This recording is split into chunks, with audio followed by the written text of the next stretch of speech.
একসময় একটি ঘন জঙ্গলের পাশে বয়ে চলা ছিল এক গভীর নদী। সেই নদীর ধারে থাকতো এক চালাক শিয়াল। সে ছিল খুব বুদ্ধিমান, কিন্তু একটু অহংকারীও। আর নদীর ভেতর থাকতো এক লোভী কুমির। একদিন শিয়াল জঙ্গলে ঘুরতে ঘুরতে দেখলো নদীর ওপারে একটি আম গাছ ভর্তি পাকা আম। শিয়ালের মুখে পানি চলে আসে, কিন্তু সমস্যা একটাই, নদী পার হওয়ার কোনো উপায় নেই। ঠিক তখনই নদী থেকে মাথা তুলে বলল কুমির, কি রে শিয়াল, এত চিন্তিত কেন? শিয়াল চালাক হেসে বলল, আরে বন্ধু, ওপারে দারুণ মিষ্টি আম, ভাবছি কিভাবে পার হব।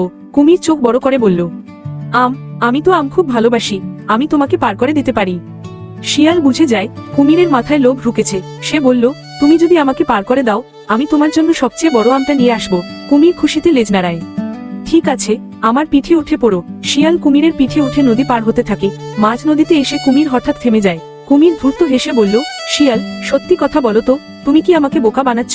শিয়াল ভয় পায় না, বরং শান্ত গলায় বলল, বোকা বানাবো কেন, আমি তো তোমার বন্ধু।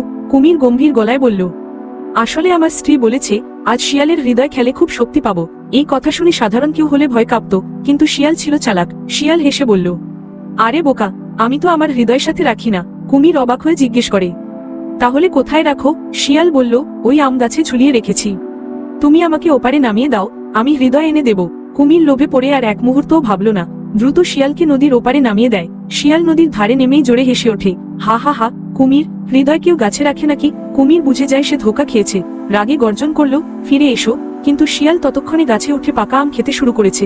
শিয়াল বলল, লোভ আর বিশ্বাসঘাতকতার ফল এমনই হয় বন্ধু। কুমির লজ্জায় মাথা নিচু করে নদীতে ডুবে যায়। সেদিন থেকে জঙ্গলের সবাই জানলো, বুদ্ধি থাকলে বিপদেও বাঁচা যায়, আর লোভ করলে সব হারাতে হয়।